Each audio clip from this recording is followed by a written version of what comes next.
iera, ia. La, iera, iera, ia.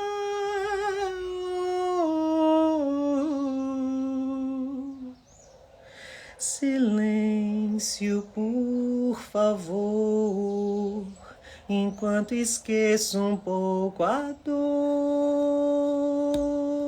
do peito. Não digas nada sobre meus defeitos. Eu não me lembro mais quem me deixou assim. Hoje eu quero apenas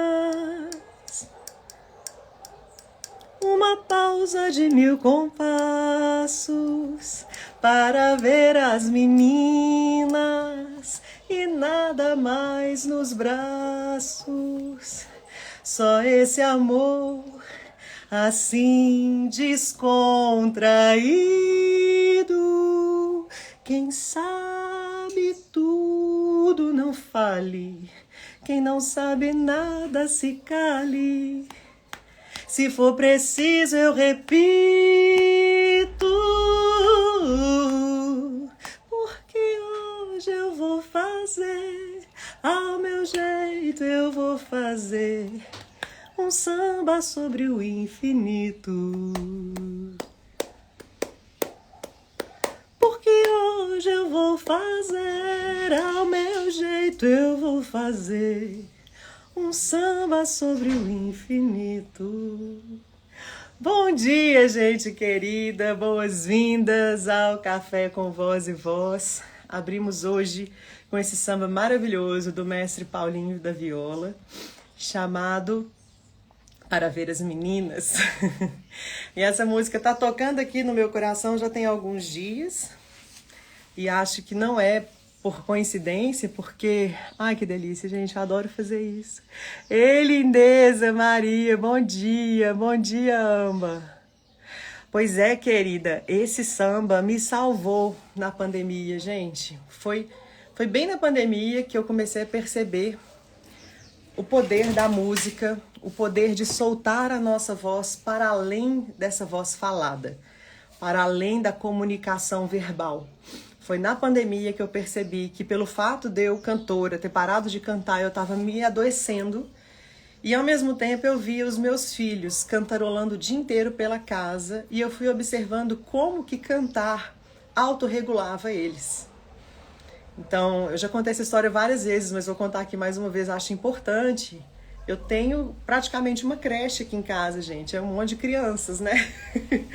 Tem 2 gêmeos e o Tonton pequenininho, que é quase como se fosse o trigêmeos. E os 3 são meninos e é muita pancadaria, uma energia muito yang que nós temos aqui. E desde pequenos esse fight, né? E claro, eles sentiam toda a atenção que nós entramos nessa época da pandemia. A gente ficou bem recluso mesmo. O Gui tem diabetes, então a gente ficou com esse receio, né? Essa sensação de sobrevida mesmo. Mas foi a partir da música que eu entendi que era possível ter uma pulsão de vida, mesmo a gente estar no modo de sobrevida, mesmo no modo de sobrevivência, de tentar garantir mais um dia vivos, mais um dia juntos. Eu percebi que era possível passar uma vida ali através do cantarolar, através dessa voz que se solta, não apenas para comunicação verbal, mas uma voz que se solta para autorregular os nossos sistemas. Então, à medida que eu ia ficando doente, por não estar cantando, minha empresa faliu, eu dava aulas de canto, foi impossível continuar dando aulas de canto, né? A gente migrou para o online, mas precisamos fechar a empresa, a gente teve que fazer vários processos dolorosos de perder esse contato. Essa coisa que a gente falou no Vozes de Cura, no início, que é sobre chorar o luto, perder. Porque quando a gente perde, muitas coisas nascem. E foi nesse momento que eu percebi que eu ia ficar doente se eu não começasse a cantar. E aí eu comecei uma pesquisa em mim de soltar a minha voz assim como os meus filhos faziam. Então é como se fosse um retorno a esse momento da vida onde a gente não se separa, eu e a minha voz. Ah, porque a minha voz... Vocês já perceberam que a gente fala da nossa voz como se fosse uma outra pessoa? Na infância não tem isso. Na infância, nessa primeira infância, nós somos a nossa voz. E ela é sim uma ferramenta de autorregulação.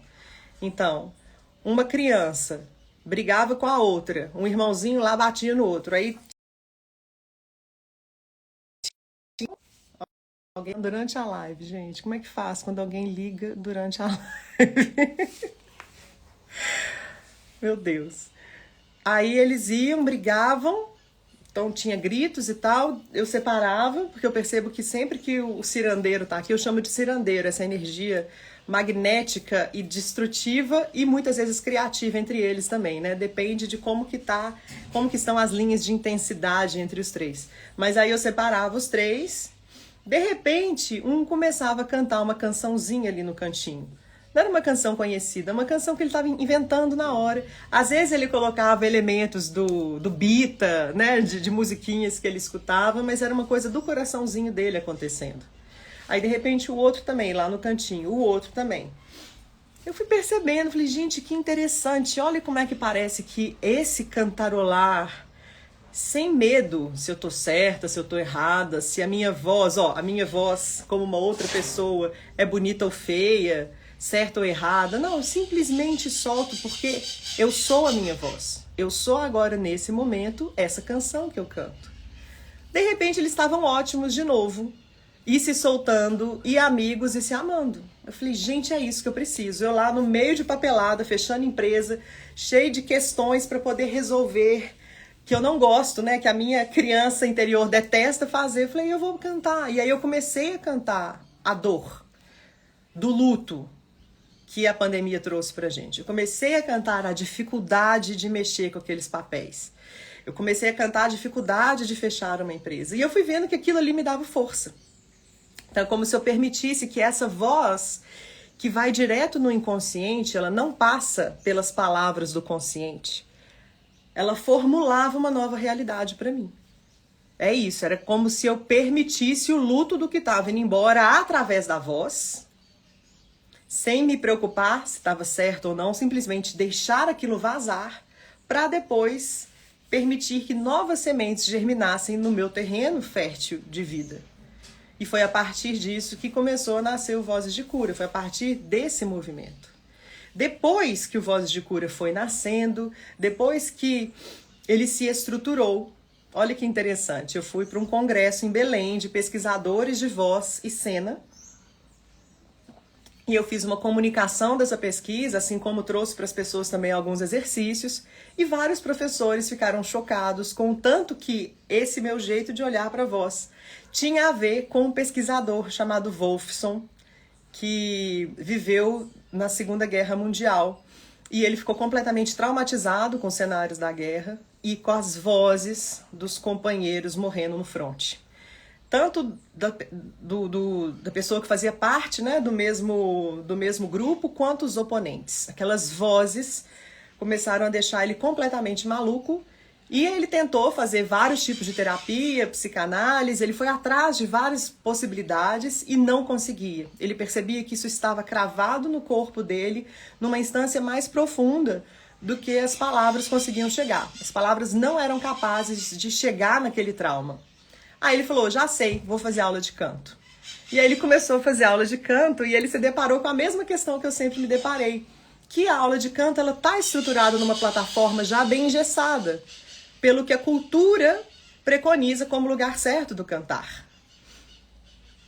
Ah, vou falar sobre isso depois, Leonel. A cultura preconiza moldes do que é certo, o que é errado, o que é bonito, o que é feio, o que é afinado, o que não é. Ou seja, como se tivesse uma estruturação de uma linguagem também, assim como a verbal, já pré-estabelecida, onde eu não posso soltar o que eu sinto. Onde eu não posso soltar esse componente inconsciente que está ali fervilhando dentro de mim, precisando de passagem, mas como é inominável o que eu sinto, eu não consigo pôr para fora. Então ele saiu das aulas de canto, ele parou de fazer aulas de canto e ele montou um grupo de pesquisa de vozes. E aí foi interessantíssimo, e é muito interessante, porque eu vejo que esse trabalho que nós estamos fazendo no Vozes tem muito a ver com coisas que o Jung viu, o Carl Jung.